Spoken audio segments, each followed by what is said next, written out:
Just sat at my desk again, going to make myself a December card, and I thought I'd take you along with me as to how I make it.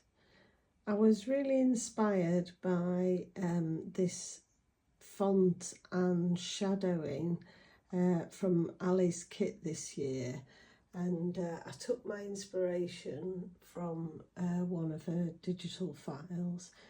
But I decided to look for a font that was free and similar.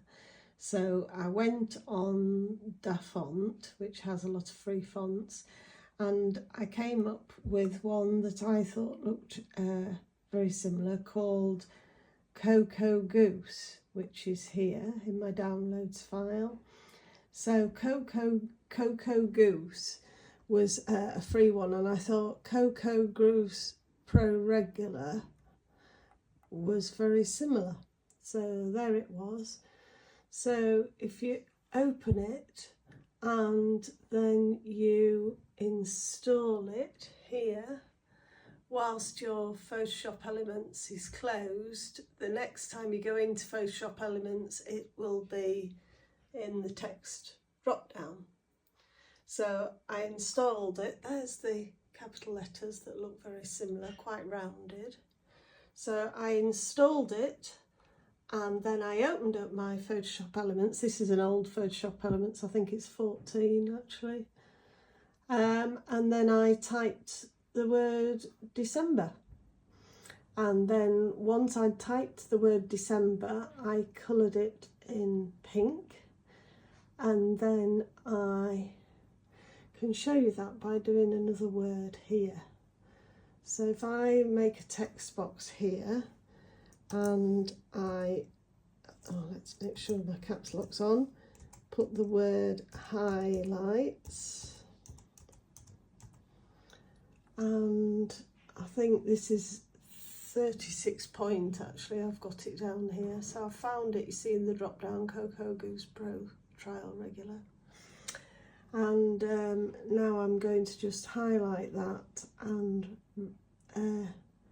just make sure the box is not too big. Highlight that again and make the box smaller, like this, to the right, like that. Okay. And then what I'm going to do is I'm going to get hold of it in the corner here and make it the same size as the word above. So I think that looks about right. If you want to be exactly perfect, you can drag a guideline by clicking on the ruler at the side and bringing it across and just lining it up on the very edge of your letters if you want to. Let's just try that again. You've got to click off that first there. So I can see that they're exactly right at that side.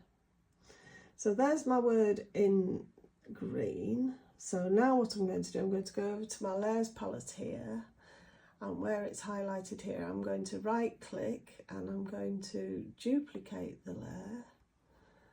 And okay, so now I've got two layers here. So I don't want them both green.